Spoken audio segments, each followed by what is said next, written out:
सदाशिवसमारम्भां शङ्कराचार्यमध्यमाम् अस्मदाचार्यपर्यन्तां वन्दे गुरुपरम्पराम्। अज्ञानतिमिरान्धस्य ज्ञानाञ्जनशलाकया चक्षुरुन्मीलितं येन तस्मै श्रीगुरवे नमः। तस्मै श्रीगुरवे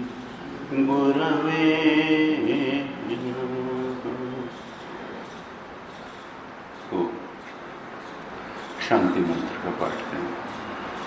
ओम भद्रं कर्णेभिः शृणुयाम देवाः।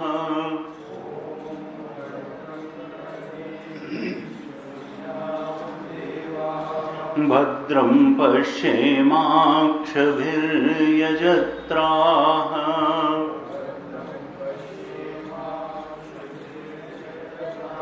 स्थिरैरङ्गैस्तुष्टुवागंसस्तनूभिः।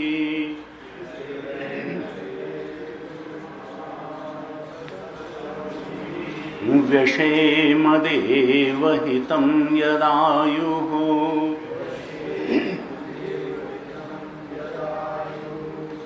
स्वस्ति न इन्द्रो वृद्धश्रवाः।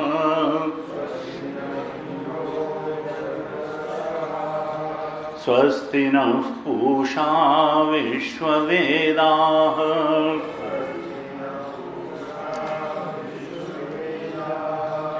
स्वस्ति नस्तार्क्ष्यो अरिष्टनेमिः।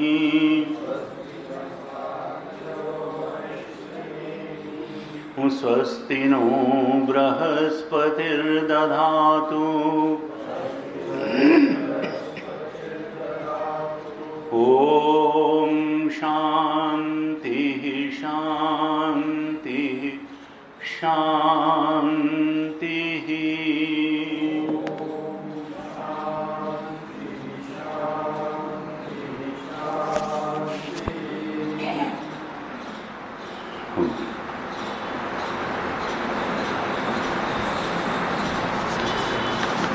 तीसरे मुंडक के पहले मंत्र से पाठ करेंगे। 3-1-1। द्वासुपर्णा सयुजा सखाया।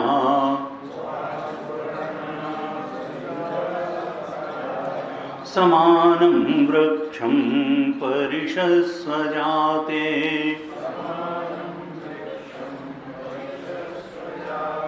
तयोरन्यः पिप्पलं स्वाद्वत्ति।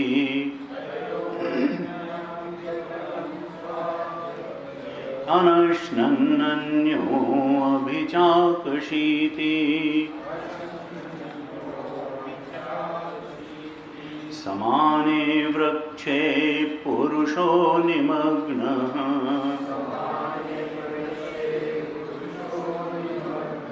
अनीशया शोचति मुह्यमानः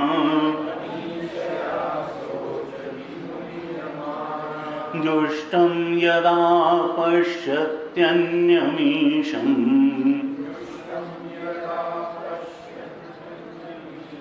अस्य महिमानमिति वीतशोकः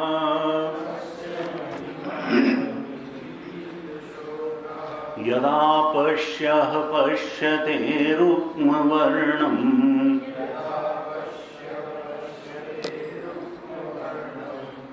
कर्तारमीशं पुरुषं ब्रह्मयोनिम्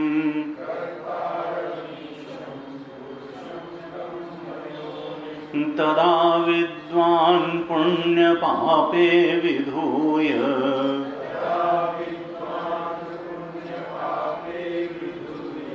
निरञ्जनः परमं साम्यमुपैति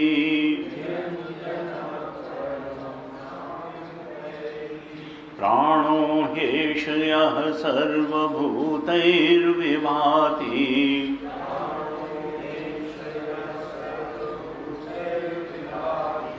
विजानन् विद्वान् भवतेनातिवादी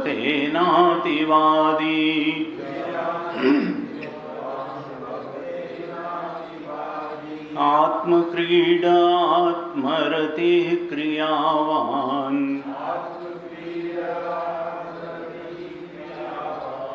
एष ब्रह्मविदां वरिष्ठः सत्येन लभ्यस्तपसा ह्येष आत्मा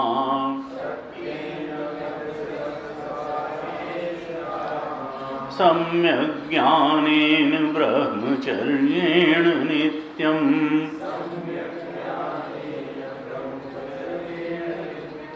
अन्तः शरीरे ज्योतिर्मयो हि शुभ्रः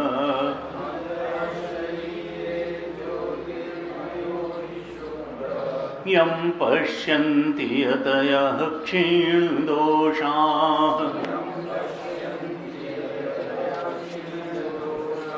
सत्यमेव जयते नानृतम् सत्येन पन्था विततो देवयानः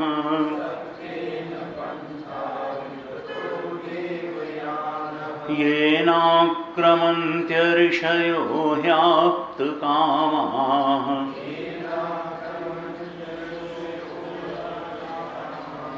यत्र तत्सत्यस्य परमं निधानम्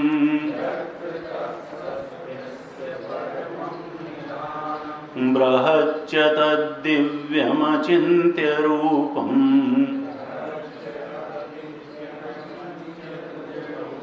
सूक्ष्माच्च तत्सूक्ष्मतरं विभाति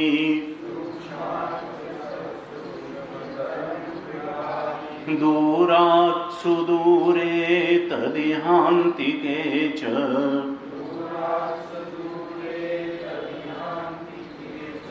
पश्यत्स्विहैव निहितं गुहायाम्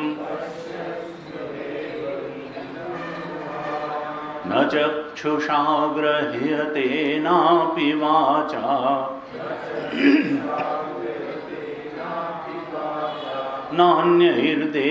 नान्यैर्देवैस्तपसा कर्मणा वा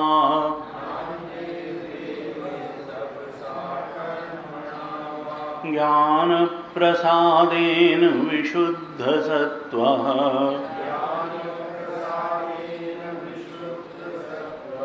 ततस्तु तं पश्यते निष्कलं ध्यायमानः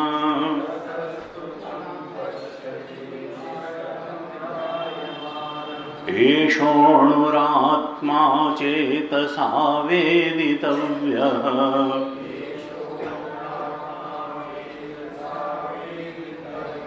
यस्मिन् प्राणः पञ्चधा संविवेश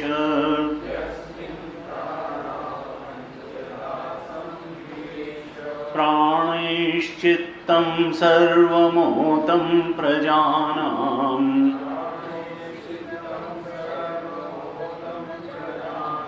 यस्मिन् विशुद्धे विभवत्येष आत्मा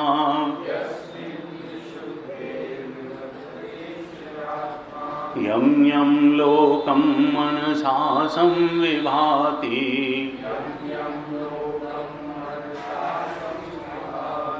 विशुद्धसत्त्वः कामयते यांश्च कामान्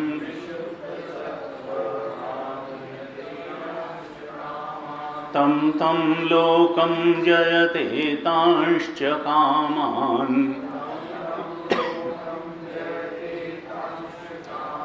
तस्मादात्मज्ञं ह्यर्चयेद्भूतिकामः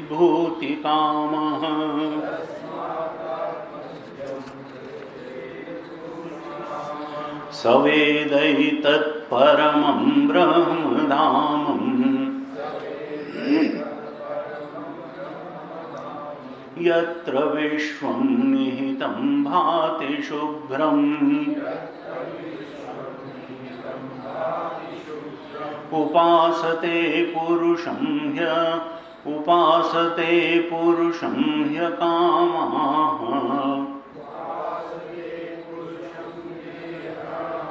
तेषु क्रमे तदतिवर्तन्ति धीराः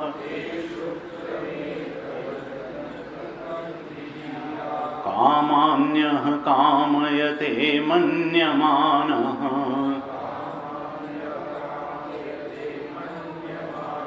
सकामभिर्जायते तत्र तत्र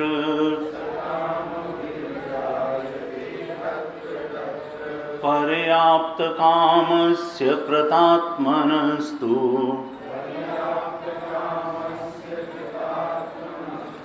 इहैव सर्वे प्रविलीयन्ति कामाः नायमात्मा प्रवचनेन लभ्यः न मेधया न बहुना श्रुतेन यमेवैष वृणुते तेन लभ्यः तस्यैष आत्मा विवृणुते तनुं स्वाम्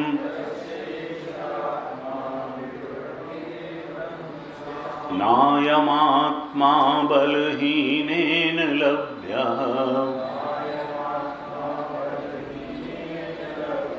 न च प्रमादात् तपसो वाप्यलिङ्गात्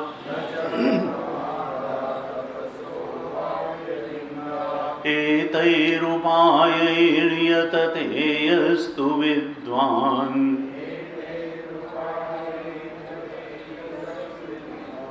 तस्यैष आत्मा विशते ब्रह्मधाम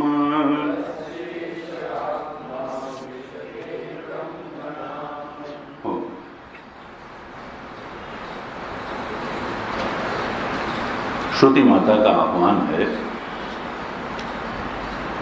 यह मनुष्य देहधारी जीव किसी प्रकार से अपने सत्य स्वरूप के बोध में प्रतिष्ठित हो जाए, अपने को शरीर मानना छोड़ दे, बुद्धि मानना छोड़ दे, मन मानना छोड़ दे, तमाम सामाजिक उपलब्धियों, शरीर के बल, बुद्धि की विद्वत्ता वाला मानना छोड़ दे और अपने को सच्चिदानंद स्वरूप आत्मा जान ले। अब इस जानने के लिए पहले तो माने, उसके बाद जानेगा। अब ये मानने की ताकत और जानने की ताकत किसमें होगी? कहा नायम आत्मा बलहीनेन लभ्य। जो निर्बल व्यक्ति है वो न इस बात को मान सकता है न जान सकता है। वो तो कहेगा संसार में हमको बड़ा जरूरी काम है, बहुत बड़ी बड़ी उपलब्धियां हैं जो हमको पानी है और वही महत्वपूर्ण है। ये आत्मज्ञान वगैरह तो निकम्मों और बेकार आदमियों की चीज है। ये चिन्मय मिशन में जो कुछ हो रहा है ये वो इसलिए हो रहा है कि जो लोग बाहर कुछ नहीं अचीव कर पा रहे हैं वो अपना यहाँ बैठ कर के कुछ समय काट रहे हैं।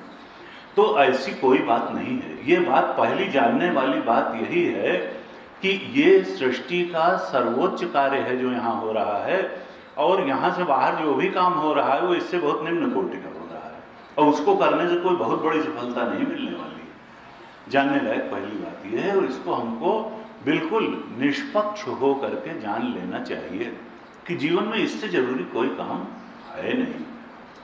श्रुति माता यही कहने, लेकिन ये मानने और जानने की ताकत किस में आएगी? कहा हर एक में नहीं आएगी, इसके लिए एक विशिष्ट बल चाहिए। कहा नायम आत्मा, अभी हमने तीसरे चौथे श्लोक तक इसीलिए पाठ किया। कहा नायम आत्मा बलहीनेन लभ्या, जो बलहीन व्यक्ति है उसको ये आत्मा जो है प्राप्त नहीं होता है। हमारे पास सामाजिक उपाधियों का बल है, बुद्धि का बल है, कोई भी अन्य उपाधियों का बल है, लेकिन अगर सात्विकता का बल नहीं है, अगर जिज्ञासा का बल नहीं है, अगर भगवत प्रेम का बल नहीं है, भगवत चिंतन का बल नहीं है, गुरु में शरणागति होने का बल नहीं है, शास्त्र की स्वीकृति का बल नहीं है, तो फिर ये आत्मा प्राप्त नहीं होगा। नायम आत्मा बलहीनेन लभ्या, ये आत्मा बलहीन को प्राप्त नहीं होता। श्रुति का उद्घोष है चौथे मंत्र में, जो अभी हमने अंतिम मंत्र पढ़ा।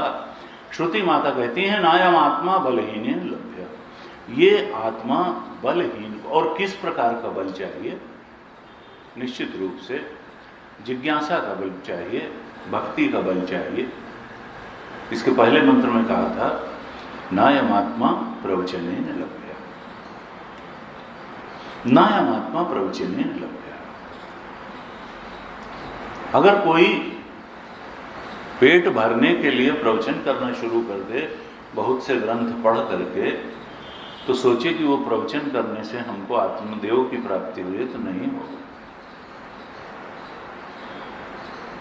न मेधया, बहुत स्वाध्याय भी कर डाले, उसलिए बहुत से श्लोक याद कर ले, बड़ा स्वाध्याय तो करना। मेधया बहुना श्रुते है ना, बिना जिज्ञासा के अगर श्रवण भी बहुत कर लिया। कहा यमे वैश्य वृणुते तेन लभ्या, जो हृदय से प्रेम जिसके अंदर है, औपचारिकता के लिए नहीं। जैसे हम बर्थडे पार्टी में हो आते हैं, वैसे अगर हमने श्रवण में भी हो आए तो उससे कुछ भी मिलने वाला नहीं है। ये तो बहुत गहरी चीज है, बहुत, ये औपचारिकता निर्वहन की चीज नहीं है, ये तो हृदय को उड़ेल देने वाला। जब उड़ेल देता है व्यक्ति अपने हृदय के सारे प्रेम को उस परमात्मा के, आत्मा के चरणों में उड़ेल देता है, तब ये आत्मा अपने स्वरूप को उसके सामने खोल देता है। यमे वैश्य वृणुते तेन लभ्या, तस्यैष आत्मा विवृणुते तनून स्वाम। उस व्यक्ति के सामने ये आत्मा अपने स्वरूप को अनावृत कर देता है, खोल देता है। यमे वैश्य वृणुते तेन लभ्या, जो इसका हृदय से वर्ण करता है।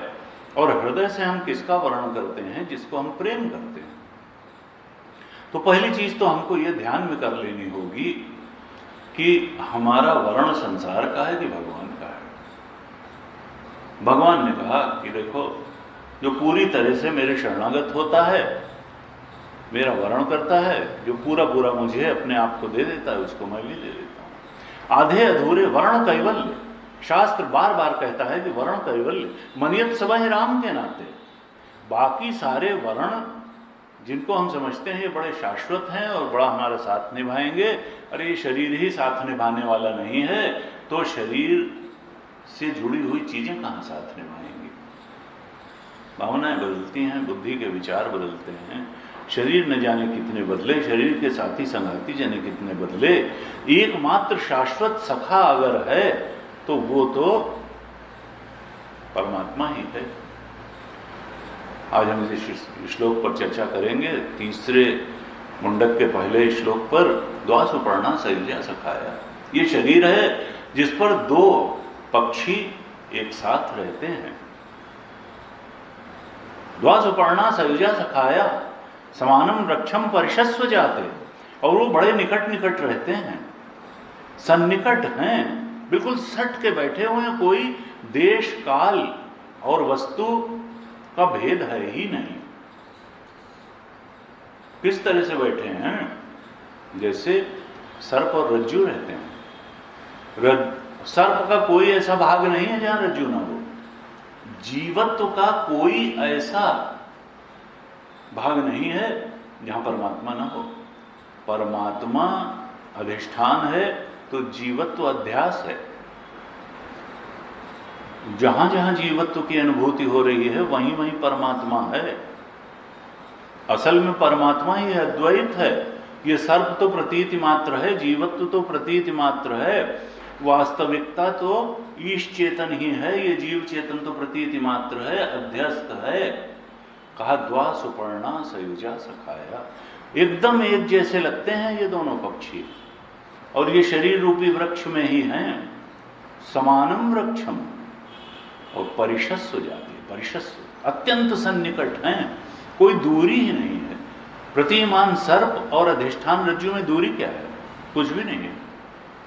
कोई समानम वृक्षम परिशस्व जाति तयोरन्य, लेकिन भेद क्या है? भेद तो है, एक संसार के भोगों को बहुत बड़ी चीज मान के बैठा हुआ है, और एक अपने सच्चिदानंद स्वरूप में ही तृप्त है। यही भेद। उसको लगता है संसार में बहुत बड़ी बड़ी बात है और उसको पाने से हम कृतकृत्य हो जाएंगे और कृतार्थ हो जाएंगे और जाने क्या हो जाएगा। किसी महात्मा ने कहा, देखो इस संसार में आंखें चौड़ी करने लायक कुछ भी नहीं है। ये हमारी वासना ही है जो हमें मजबूर करती है कि संसार में आंखें चौड़ी करो। यहां कोई ऐसी चीज है ही नहीं जिसको देख करके आप आश्चर्यचकित हों और आप कहें वाह वाह क्या बात हो गई। ऐसा कुछ भी नहीं। हमारी वासना के कारण सुअर को विष्ठा देख करके उसकी आंखें चौड़ी हो जाती हैं। क्यों? क्योंकि उसकी वासना वैसी है। और हमारी कुछ और चीजों को देख करके आंखें चौड़ी हो जाती हैं क्योंकि हमारी वासना है ऐसी। वहां कुछ नहीं। उन्होंने कहा वस्तु में संसार की चीजें तो प्रतीति मात्र हैं, यहां कोई धन पद प्रतिष्ठा और कोई उपलब्धि ऐसी नहीं है जो आंखें चौड़ी करने लायक हो। नहीं साहब, ये हमारी वासना ही होती है, हमारी मान्यता होती है, हमारी कल्पना होती है। पहले अपनी मान्यता से हम किसी चीज को बहुत बड़ा स्थान दे देते हैं और उसके बाद में उसको पा करके और सोचते हैं वाह क्या पा लिया। और फिर अंत में यात्रा तो वही गर्भ से श्मशान तक की होती है और अगली यात्रा तक चल देते हैं। कुछ समझ में नहीं आता कि मिला था कि नहीं मिला था, और क्या मिला था और क्यों मिला था और कैसे मिला था। आजकल एक एडवर्टीजमेंट आता है, भाई 11,000 से ऊपर खिलाड़ी, इतने स्टेडियम, इतने खेल पत्रकार, इतने घंटे का कवरेज, और इससे बड़ा कुछ भी नहीं। ये देखिए ये ओलंपिक है और इससे बड़ा कुछ भी नहीं। अब एक ऑरा हो गया कि भाई इससे बड़ा कुछ भी नहीं। अब लो लग गई। और जिनकी रुचि नहीं खेल में, वो बंद करो भाई, सब क्या है ये? क्या वो दौड़ के आया, कूद गया, वो उछल गया और ये कर गया, और उसने कहा वाह भाई ये क्या बात हो गई। और वो इतना उछलने लगे और 6-6 हाथ उछलने लगे कि हमने तो गोल्ड जीत लिया, और अरे हमको तो ब्रांज ही मिल गया, और कुछ नहीं तो हम फाइनल में हीट में ही पहुंच गए। अरे साहब कितनी बड़ी बात हो गई, और इससे बड़ा तो कुछ भी नहीं। मनुष्य इसी प्रकार से अपनी धारणा बनाता है कि इससे बड़ा तो कुछ भी नहीं, और दूसरा आदमी कहता है ये तो कुछ भी नहीं। एक आदमी कहता है इससे बड़ा कुछ भी नहीं, और दूसरा कहता है ये तो कुछ भी नहीं। तो फिर है क्या? फिर वही कहते हैं कि देखो जो शास्त्र कहता है, जो सदगुरु कहते हैं, बड़ा तो वही है। उसी को पाने से कृतज्ञता आएगी। और नहीं तो यही होता है कि भाई माइकल फेल्प्स ने एक ओलंपिक में 4 स्वर्ण पदक जीते, उसके अगले में 8 स्वर्ण पदक जीते, और फिर उसके अगले में फिर 4 जीते, तो कई कई देश जितने स्वर्ण पदक नहीं जीत पाए उतने उन्होंने अकेले जीत लिए, और 4 इस बार भी जीत लिए, अब 22 स्वर्ण पदक जीते बैठे हैं। और उसके बाद कहा कि भाई वो ड्रग एडिक्शन सेंटर में भी से क्योर होकर के भी हुआ है। यानी मानसिक स्थिति क्या है? 22 स्वर्ण पदक जीतने के बाद भी क्या जीवन में शांति मिली, सुख मिला, तृप्ति मिली, रति मिला? इसी प्रकार के स्वर्ण पदकों के पीछे हम लोग भी भागते हैं जीवन में, और मानसिक अशांति लेकर के बैठे रहते हैं। हम लोग भले ड्रग एडिक्शन सेंटर में न जाएं, लेकिन मानसिक शांति जो हम पा सकते हैं वो तो नहीं पा पाते हैं। वो जब तक आत्मबोध नहीं होगा तब तक वो शांति और वो सुख जिसकी तलाश है वो मिलेगा नहीं। फिर होता है कि भाई देखो ये कितने बड़े एथलीट हैं, इनका नाम है यूसेन बोल्ट, और एथलीट होने के बावजूद 3 ओलंपिक में फास्टेस्ट मैन ऑन अर्थ की उपाधि लेने के बाद भी इनके ऊपर कोई एलिगेशन नहीं लगा। ये न एको बार डी एडिक्शन सेंटर में गए, न इनको किसी प्रकार के डोप टेस्ट में पकड़ा गया, और ये कितने महान एथलीट हैं। यानी इस तरीके से मोहम्मद अली क्या स्थिति हो गई? ठीक है, आइलैंड उन्होंने खरीद लिया, और बॉक्सिंग सबसे ज़्यादा पैसे वाला खेल कहा जाता है, लेकिन कैसे उनकी मृत्यु हुई? अंत में क्या है? जो आदमी जिसके मुक्कों की बरसात होती थी वो मशाल पकड़ना उसके लिए मुश्किल हो गया। तो सवाल यह है कि जीवन का स्वरूप क्या है, जीवन का प्राप्तव्य क्या है, उस प्राप्तव्य का मार्ग क्या है? क्या हम ठीक दिशा में चल रहे हैं, या हम अपनी मान्यताओं के अनुसार कोई लक्ष्य बना करके उसी को पाने में सारा जीवन लगाए दे रहे हैं? इस बात पर हमको बहुत गंभीरता से विचार करना चाहिए।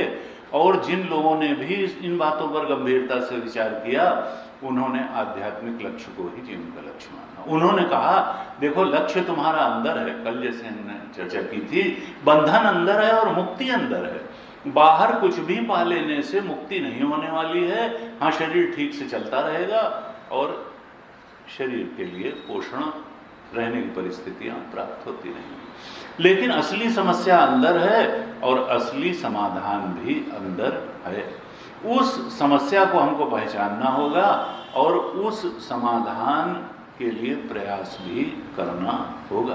बैठे बैठे नहीं हो जाएगा समाधान किसी समस्या का। बाहर की समस्या का समाधान बैठे बैठे नहीं होता तो अंदर की समस्या का कहाँ हो जाएगा। हमको कुछ तो करना ही पड़ेगा, हमको तो कुछ करना ही पड़ेगा। कहा कि यमे वही, और करना क्या है, बाहर चाहे जो कुछ करते रहें।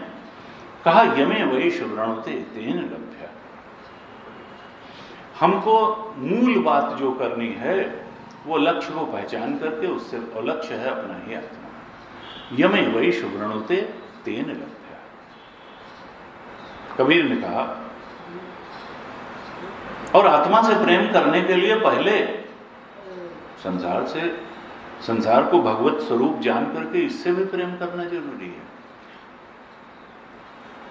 अखंडानंद जी महाराज कहते थे कि जो छोटे छोटे सत्यों को ही नहीं संभाल सकता है वो परम सत्य को कैसे संभालेगा। तो उस सर्वोच्च से प्रेम करने के लिए पहले उस सर्वोच्च की अभिव्यक्ति रूप इस संसार से भी शुद्ध प्रेम करना सीखना होगा। ये संसार भगवान का ही प्रकटीकरण है। कबीर ने कहा, 4 वेद 6 शास्त्र में बात मिली है दो, सुख दीने सुख होत है और दुख दीने दुख होए। उनका मैंने सारे वेद और शास्त्रों में 2 ही बात देखी कि जब हम दूसरे को सुख देते हैं तो सुख होता है, दुख देते हैं तो दुख होता है। 4 वेद 6 शास्त्र में बात मिली है 2, सुख दीने सुख होत है और दुख दीने दुख होए। और ये बड़ी सही बात है।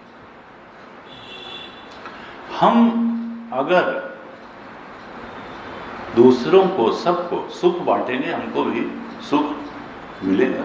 ये प्रकृति का ऐसा इको जैसा है, जो हम घाटी में जैसे खड़े होकर के चोटी से गाली देंगे तो कई बार वो इको होके वापस आएगी, विवेकानंद जी कहते थे।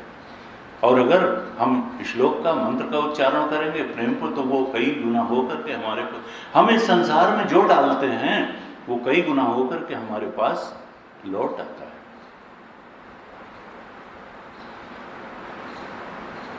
एक संत ने कहा कि देखो, एक शीश महल था।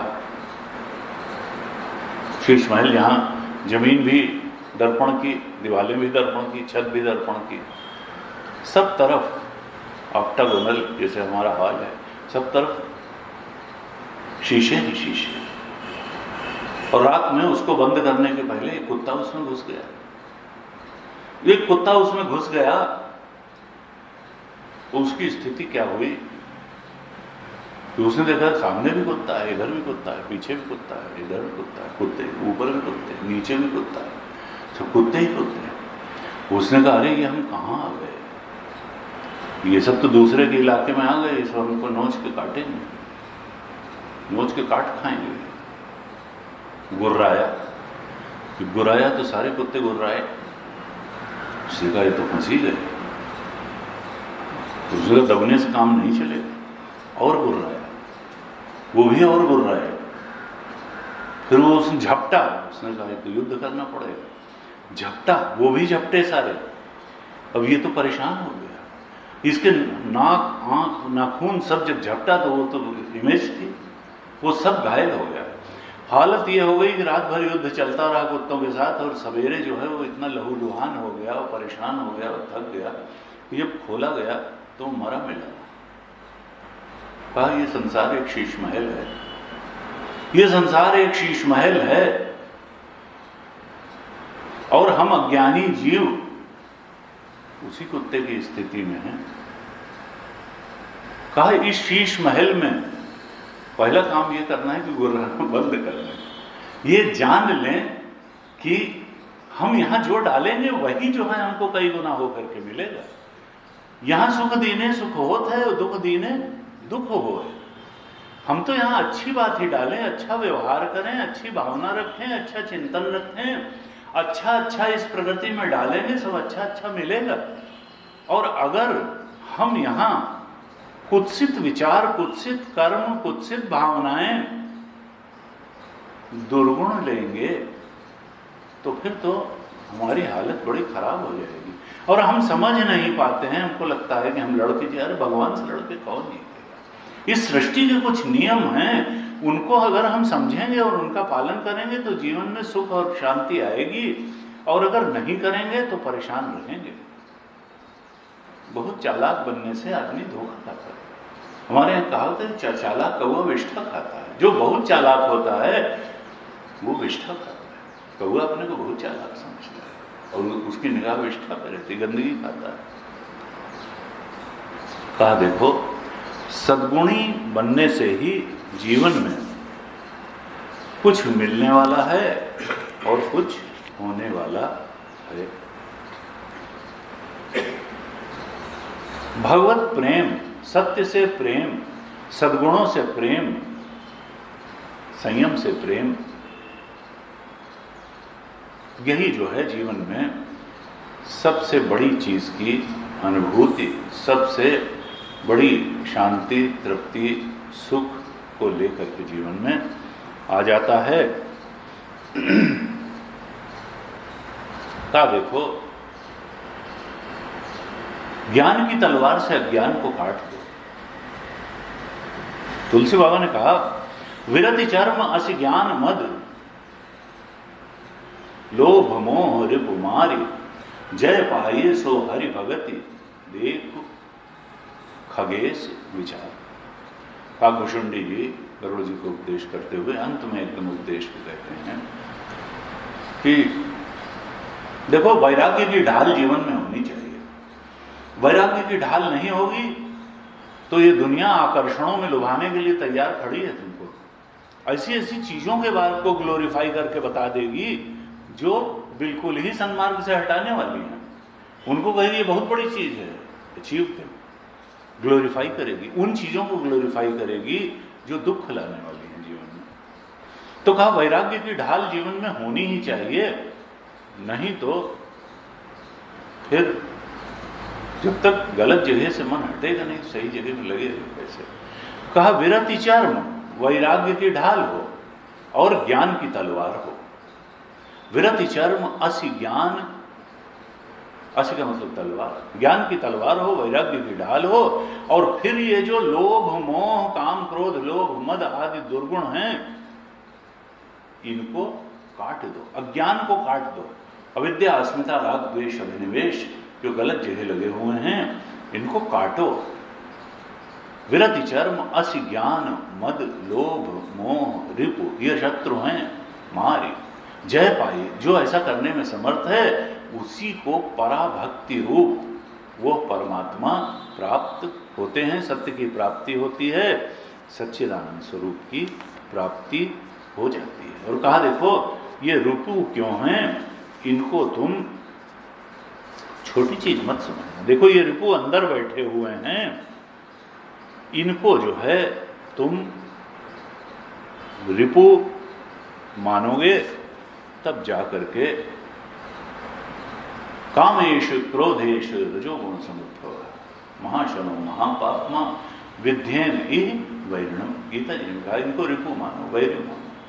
ये जो रजोगुण और तमोगुण से जनित ये जो काम और क्रोध हैं, ये वैरी हैं। महाभारत में कहा ये लोभ जो है ये कफ की तरह है। और तुलसी बाबा ने भी लिया, हो सकता वहीं से लिया। कफ लोभ पारा, निकलता ही चला आता है, पता नहीं कितना निकलेगा, लोभ कभी समाप्ति ही नहीं होगा। ये जो है एक बाढ़ की तरीके से है और क्रोध अग्नि की तरीके से है, जला देगा, तुमको भी जलाएगा और जिस पर निकलेगा उसको भी जलाएगा। काम हुआ कफ लोभ पारा क्रोध वित्त। और काम जो है आंधी की तरीके से है, तुमको भी उड़ा ले जाएगा और समाज में भी बुराई फैला देगा। आंधी, तो इस आंधी से, इस बाढ़ से और इस आग से अपने को बचाना।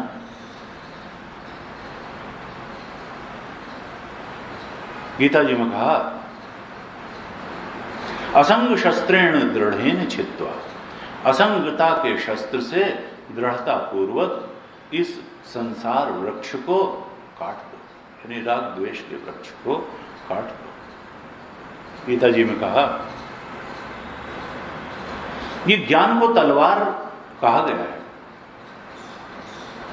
हमने बताया कि तुलसी बाबा ने ज्ञान को तलवार कहा और गीता जी में भी ज्ञान को तलवार कहा। चौथे अध्याय के अंतिम श्लोक में 42वें श्लोक में भगवान कृष्ण क्या कहते हैं, तस्माद अज्ञान संभूतम हृत्स्थम ज्ञानासिनात्मना। देखो अर्जुन, ये जो तुम्हारा मोह हुआ है कि हम युद्ध करें कि न करें, जीवन में जो कर्तव्य के बारे में संशय खड़ा हो जाता है, भगवान पाने योग्य है कि संसार पाने योग्य, युद्ध करें कि युद्ध न, बहुत सारे संशय, ये अज्ञान से उत्पन्न संशय हैं। अज्ञान संभूतम, और ये कहाँ होते हैं, बुद्धि में होते हैं। हृत्स्थम, ये संशय सारे बुद्धि में उत्पन्न होते हैं, अज्ञान से उत्पन्न होते हैं।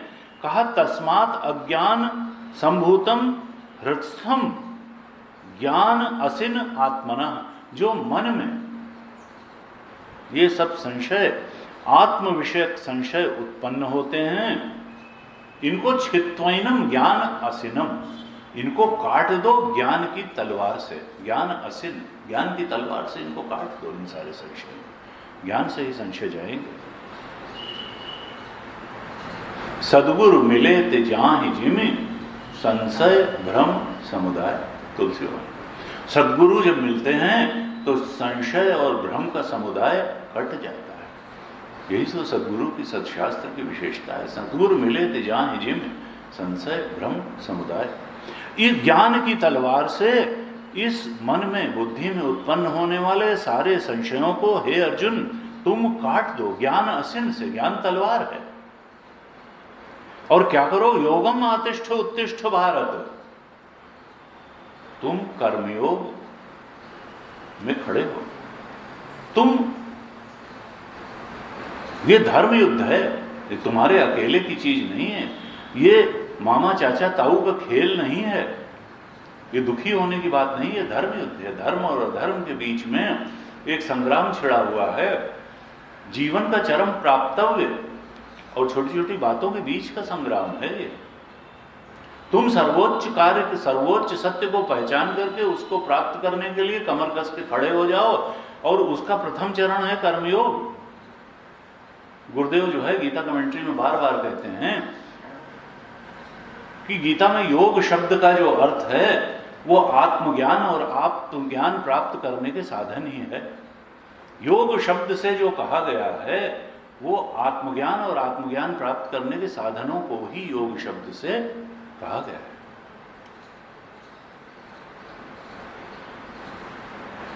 और पुष्पिका वाक्य भी जो लिखा गया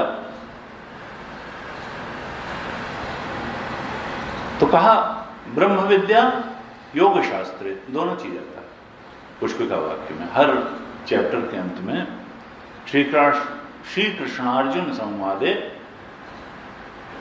फिर कहते हैं ब्रह्म विद्याम योग शास्त्र, यानी ब्रह्म विद्या भी है ये गीता और योग शास्त्र भी है।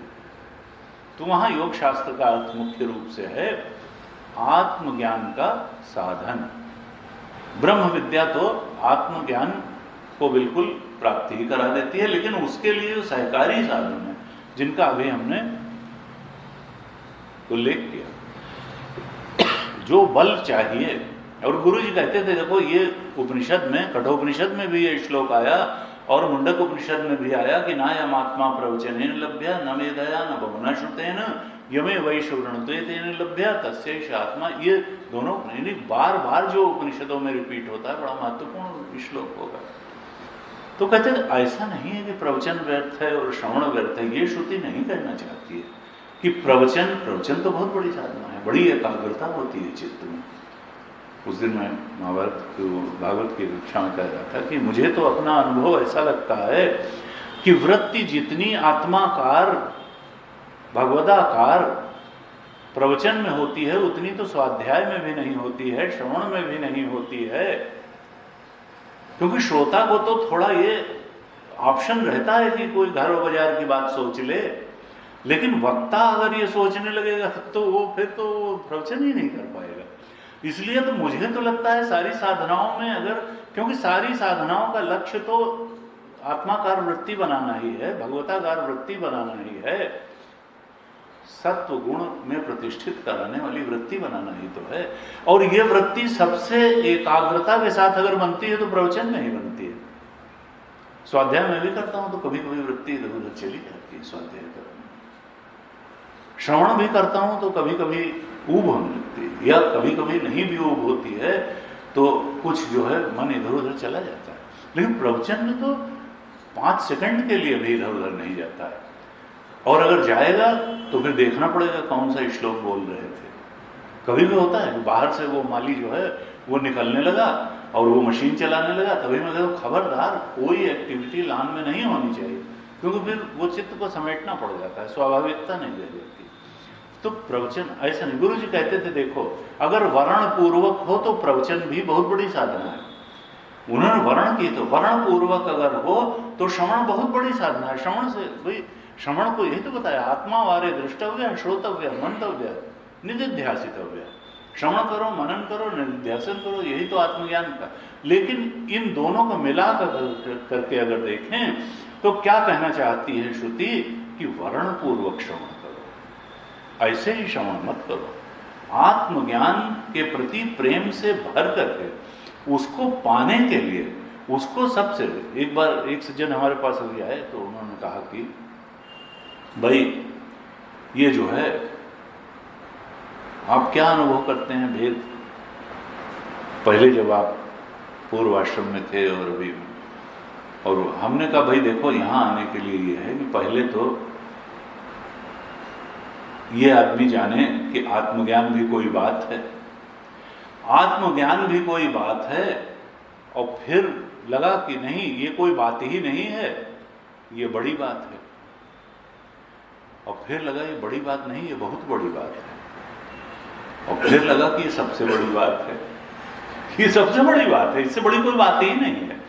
तो इस तरह से सांसारिक से आध्यात्मिक व्यक्ति की तरफ जो हम कहें कि उन्नति होती है, या उधर जो है वर्ण होता है, कि व्यक्ति को पहले तो ये लगता है, पहले तो समझ में नहीं, उसको लगे ये क्या हो, ये तो बेकार की बातें हैं सब।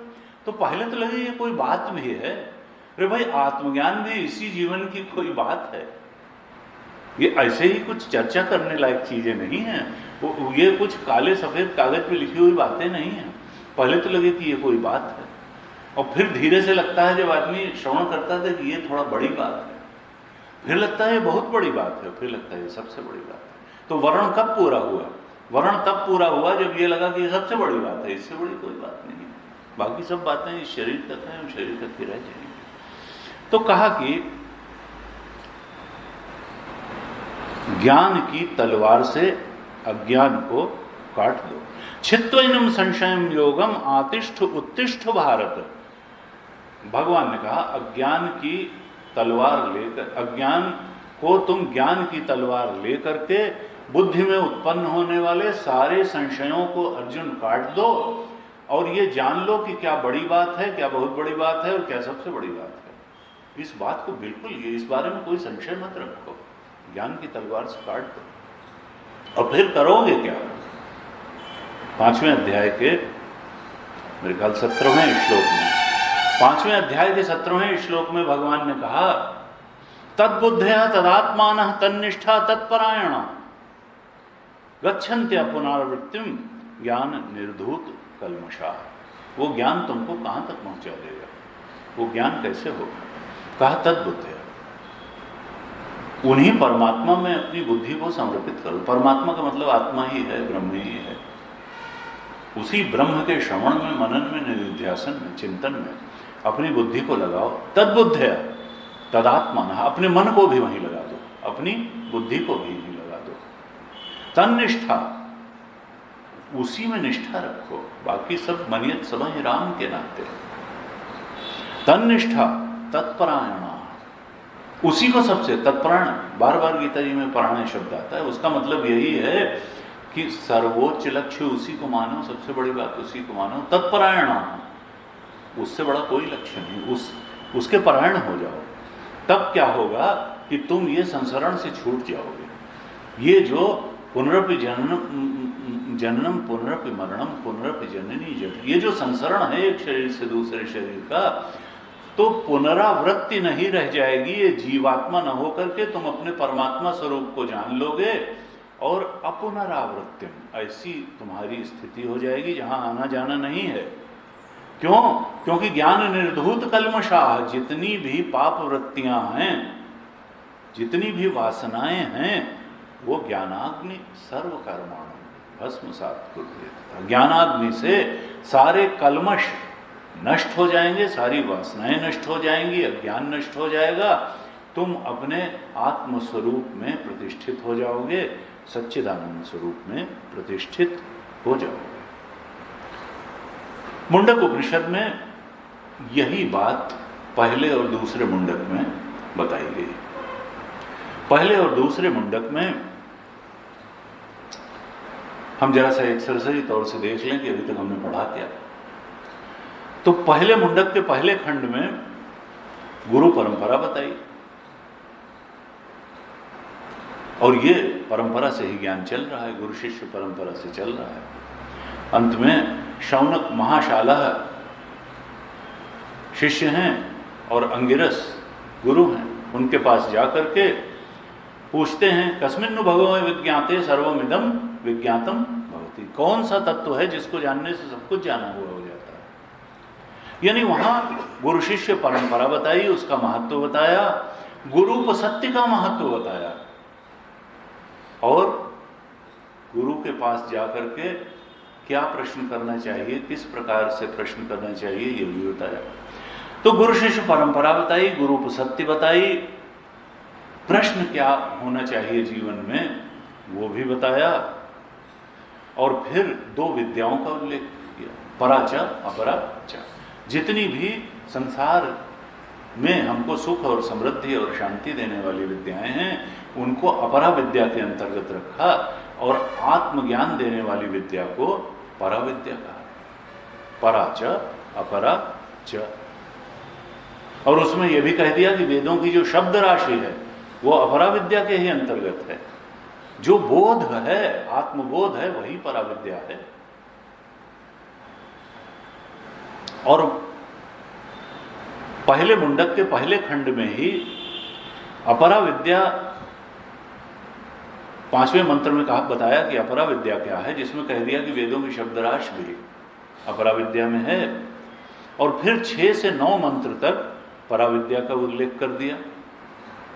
6ठे मंत्र में क्या कहा था पहले मुंडक के पहले खंड के, यतद अदृश्यम अग्राह्यम अगोत्रम अवर्णम अचक्षुश्रोत्रम अपाणिपादम नित्यम विभुम सर्वगतम सुसूक्ष्मम यदव्यम यद्भूत योनि परिपश्यन्ति धीरा। बताया था कि देखो वो देखा नहीं जा सकता है, अर्थात वो आंख से देखा नहीं जा सकता, कान से सुना नहीं जा सकता है, और नित्यम विभुम सर्वगतम सुसूक्ष्मम है, इस प्रकार से बताया। तो मुंडक, पहले मुंडक के पहले खंड में एक तरह से उपनिषद का पूरा स्वरूप श्रुति ने सामने रख दिया था। फिर दूसरे खंड में मुंडक के अपरा विद्या का विस्तार किया था, कर्मकांड के बारे में बताया था, कर्मकांड के अनुष्ठान के बारे में बताया था, उसके फल के बारे में बताया था, और उपासना के बारे में भी बताया था। तपः श्रद्धे ये वसंती अरण्य, तप और श्रद्धा का फल क्या है? ब्रह्मलोक की प्राप्ति का वो भी कर्मयोग भी आवश्यक है और उपासना भी आवश्यक है। लेकिन फिर ऋते ज्ञानात् न मुक्ति, बाद में तो परा विद्या, तो अंतिम जो तलवार है वो तो परा विद्या ही है, अज्ञान तो उसी से कटेगा। मुंडक, दूसरे मुंडक के पहले खंड में बताया था कि देखो एक अक्षर तत्व ही है और तत्वतः कुछ नहीं है। एक अक्षर तत्व के अलावा तत्वतः कुछ नहीं है। दिव्यो ह्यमूर्तः पुरुषः सब आह्याभ्यंतरो है जह, वो जो दिव्य और अमूर्त पुरुष है वही बाहर भी है और वही अंदर भी है। कहा अब यह प्राणों में मना शुभ्र अक्षरात् परतः परा। देखो तस्मात् जायते प्राणः मनः सर्वेन्द्रियाण, उस अक्षर तत्व से ही ये प्राण भी बने, मन भी बने, इंद्रियां भी बनी, और बाहर खम वायु ज्योतिरापा पृथ्वी विश्व से धारणी, ये जो पंचभूत हैं ये भी उसी से बने हैं, अर्थात उस पर अध्यस्त हैं।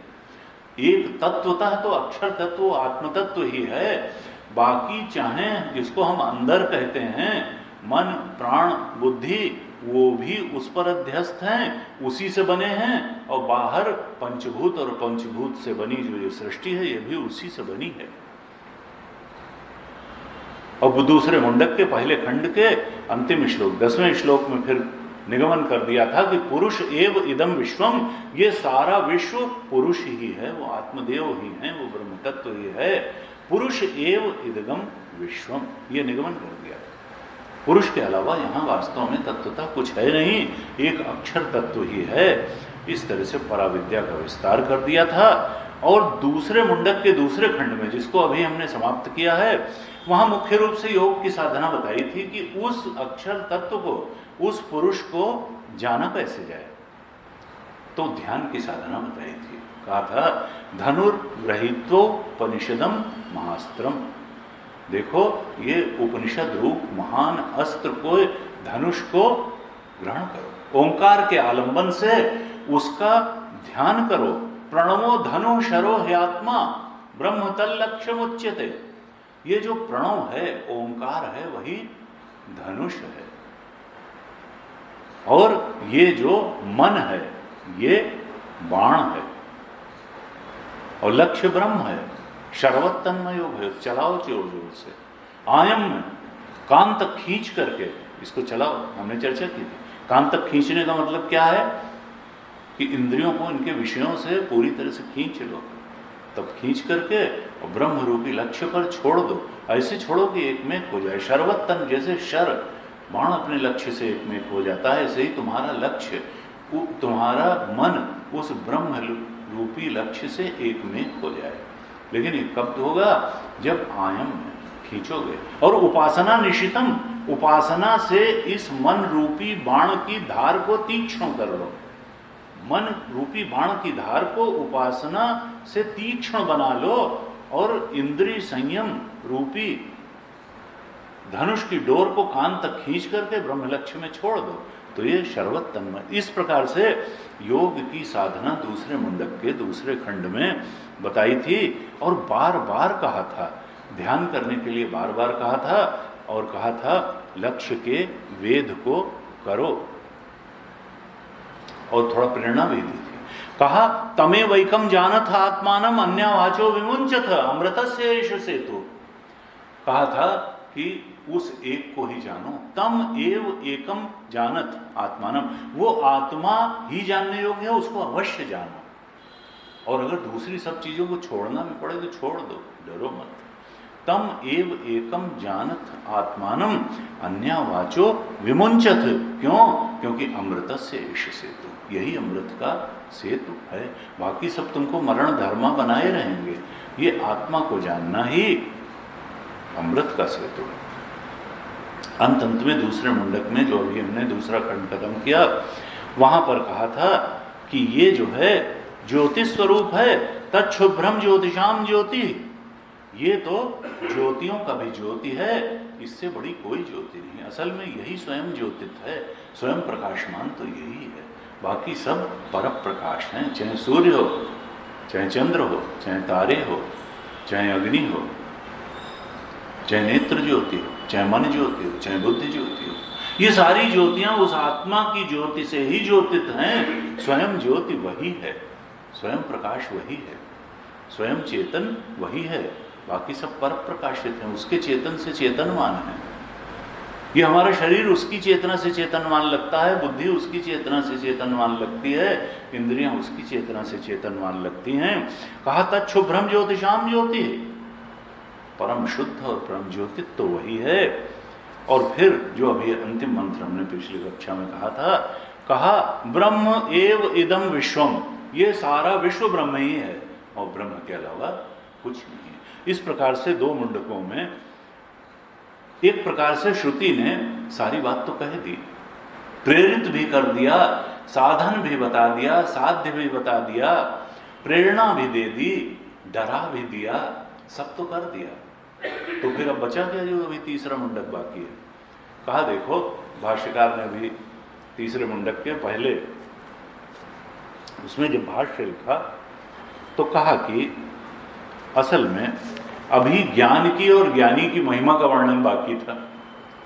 ज्ञान की महिमा, क्योंकि हम जिस चीज की महिमा समझ लेते हैं उसी को तो पाने का प्रयास करते हैं। क्योंकि व्यक्ति की अंत में तो ऊंची चीज को पाने की ही एक होती है जिज्ञासा कि भाई हम बड़ी चीज को पाएं, जो चीज पा ही रखी है फिर उसमें क्या है। तो और जब तक महिमा नहीं जानेगा तब तक उसको पाने की उत्कंठा क्यों होगी, जिज्ञासा क्यों होगी। तो ये तीसरे मुंडक में ज्ञान की महिमा और ज्ञानी की महिमा दोनों का बहुत विस्तार से वर्णन है और फिर साधन का भी वर्णन है, कैसे पाएं, और उस तत्व का भी निरूपण है। हालांकि तत्व का निरूपण कई बार कर चुके हैं, लेकिन यहां तत्व का भी निरूपण है, ज्ञान और महिमा का भी निरूपण है और साधन का भी निरूपण है। क्यों निरूपण है? क्योंकि इसका अवगाहन करना कठिन है। भाष्यकार कहते हैं अत्यंत दुर्वगाह्यत्वात्, पहले मंत्र के भाष्य में लिखा अत्यंत दुर्वगाह्यत्वात्, ये अत्यंत इसका अवगाहन करना बहुत कठिन है, इसलिए श्रुति बार बार इसका उल्लेख कर रही है। क्या कहते हैं पहले मंत्र में? क्या कहते हैं? द्वासुपर्णा सयुजा सखाया समानम वृक्षम परिषस्सु जाते तयोरन्यः पिप्पलम स्वादुवत्ति अनश्नन्यो अभिचापशीति।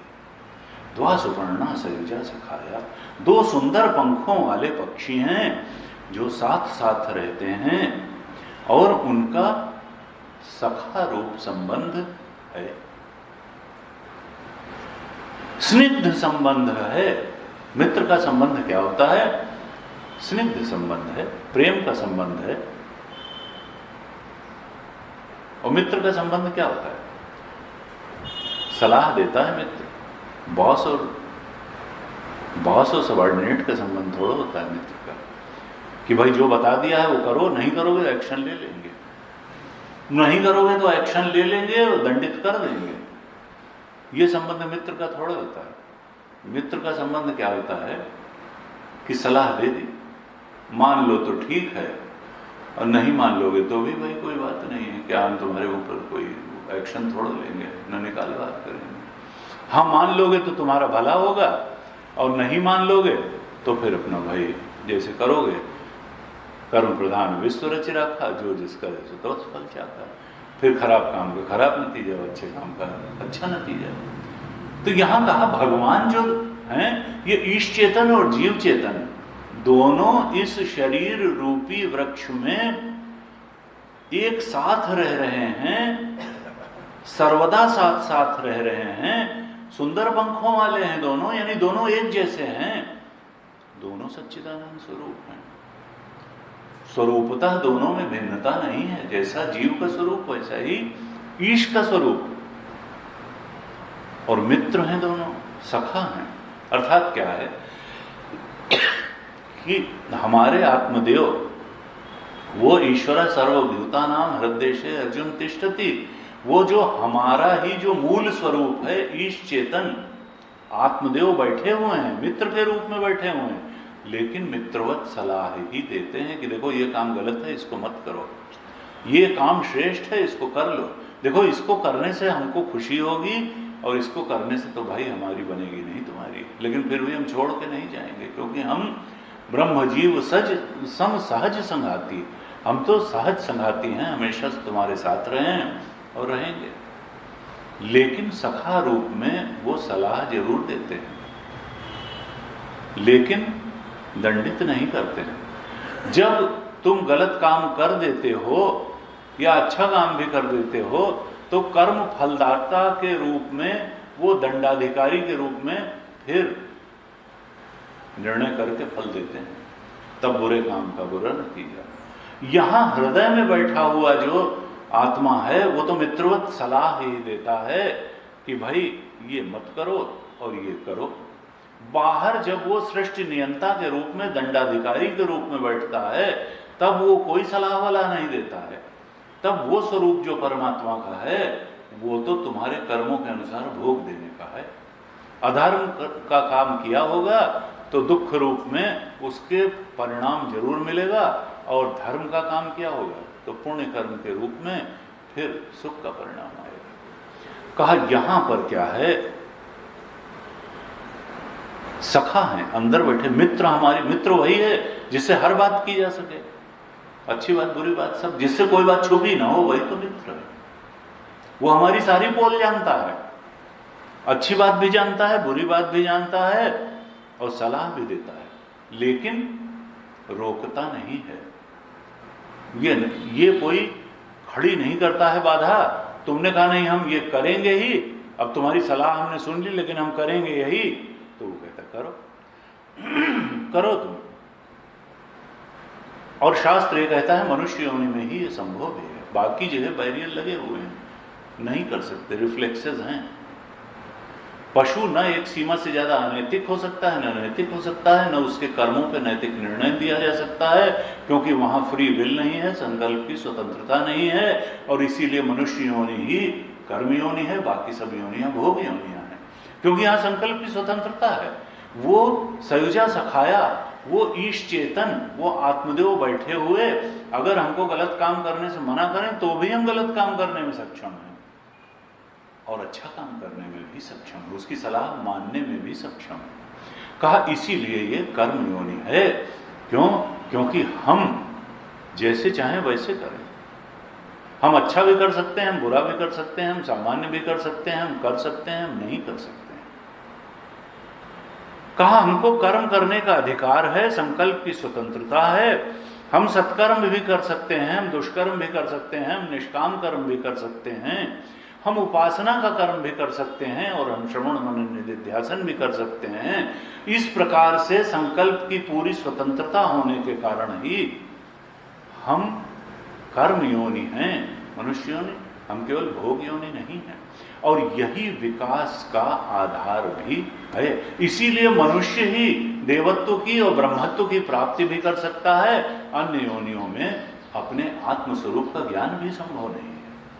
विकास का भी यही कारण है कि हमारी संकल्प की स्वतंत्रता है, हमारी फ्री विल है,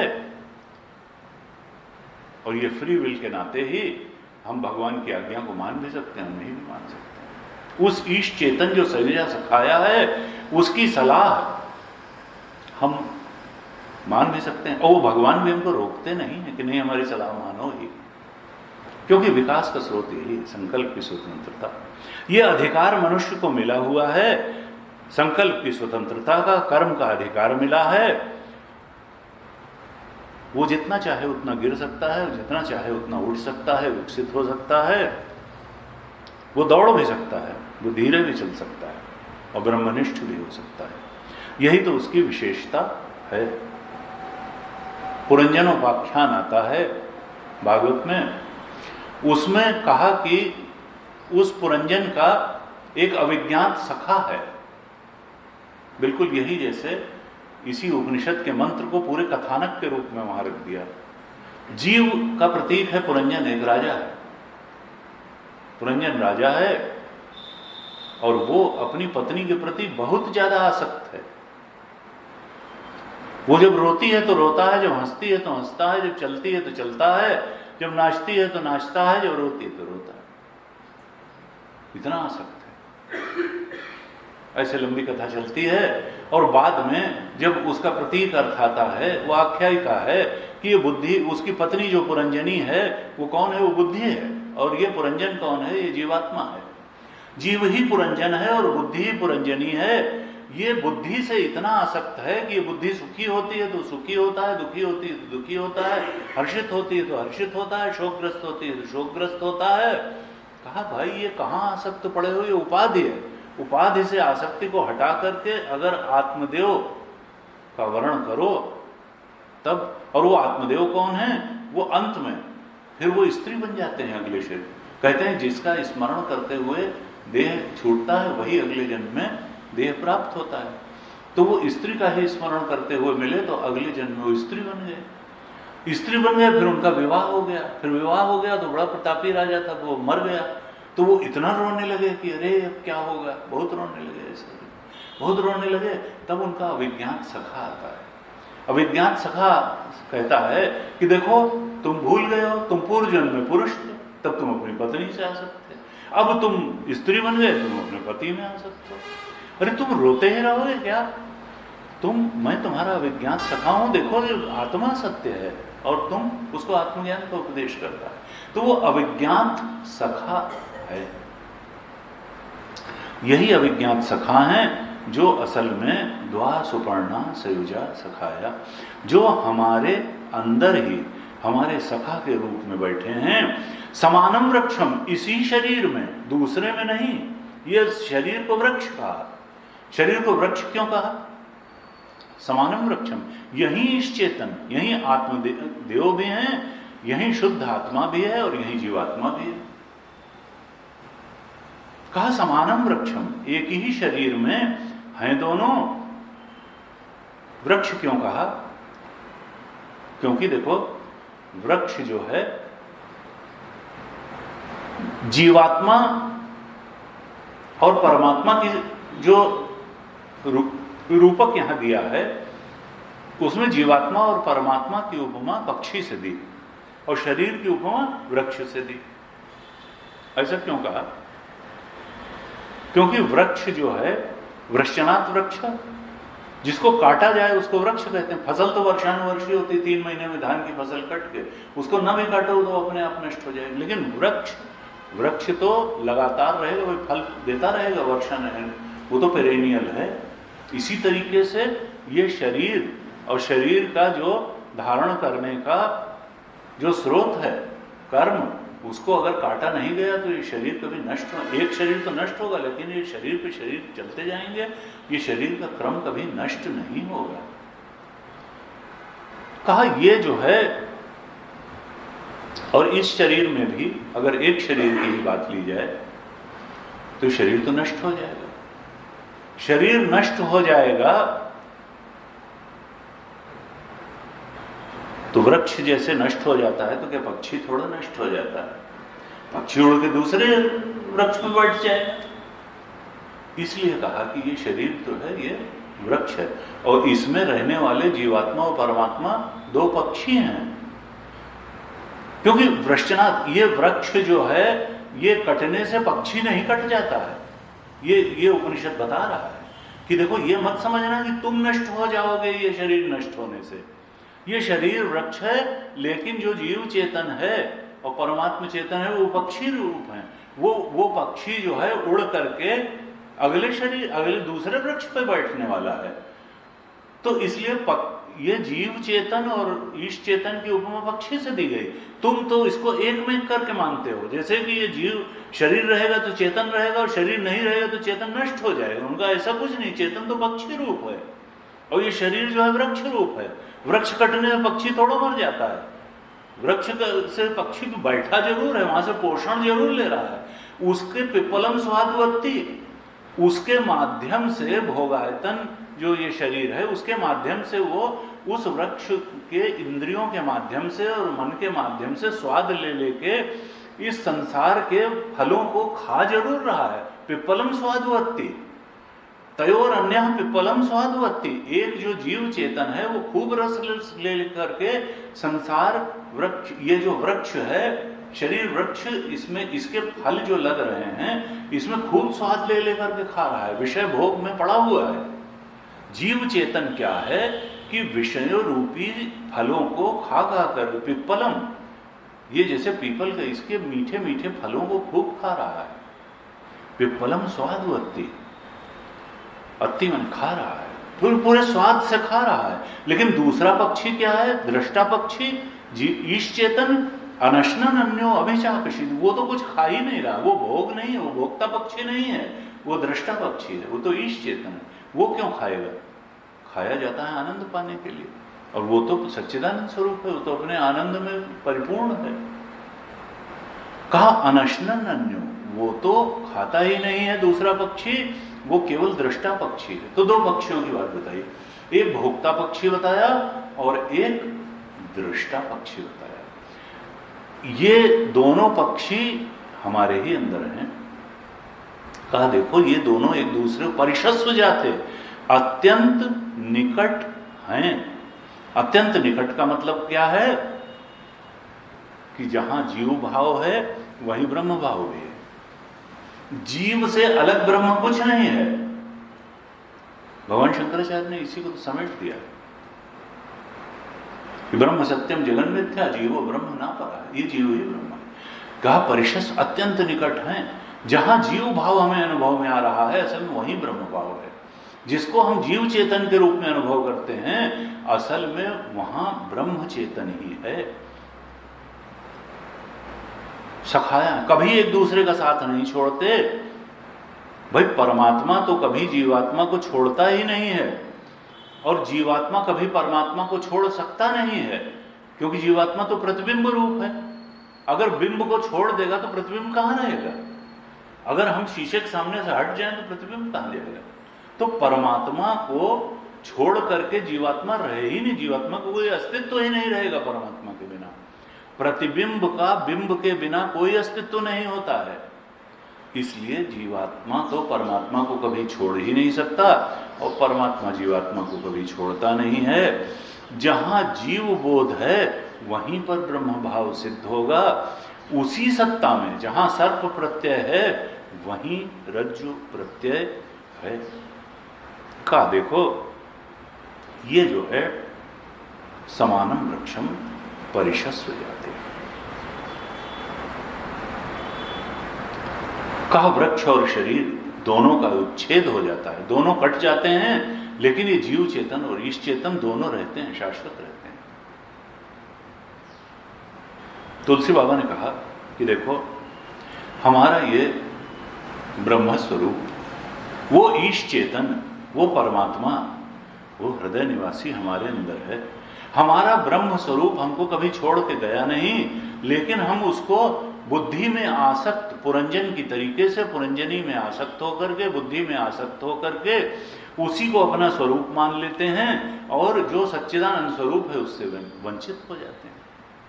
तुलसी बाबा ने कहा, व्यापक एक ब्रह्म अविनाशी, सत चेतन घन आनंद राशि। वो व्यापक ब्रह्म है, अविनाशी है। व्यापक एक ब्रह्म अविनाशी, सत चेतन घन आनंद राशि। वो सत्य है, वो चेतन है, वो आनंद की राशि है।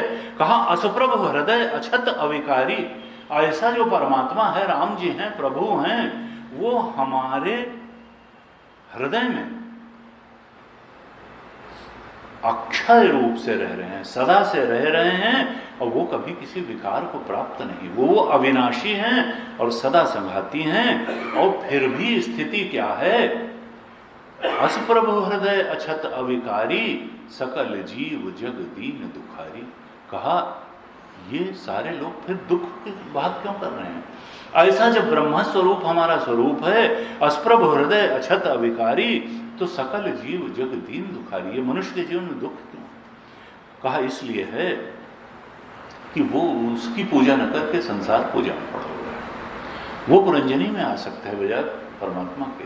कहा, अब करना क्या है? कहा, उन्होंने तो साधारण बात बताई। कहा, नाम निरूपण नाम जतनते, सो प्रगटत जिम मोल रतनते। देखो, तुम उसका नाम लो। तुमने विषय भोग का नाम बहुत ले लिया, अब परमात्मा भोग का नाम लो, परमात्मा चिंतन में लगो। तो नाम निरूपण नाम जतनते, लेकिन प्रयत्न करना पड़ेगा, अपने आप नहीं होगा। जतनते, प्रयत्न पूर्वक भगवान का नाम लो। नाम निरूपण नाम जतनते, सोई प्रगटत जिम मोल रतनते। जैसे रत्न से उसका मोल प्रकट हो जाता है,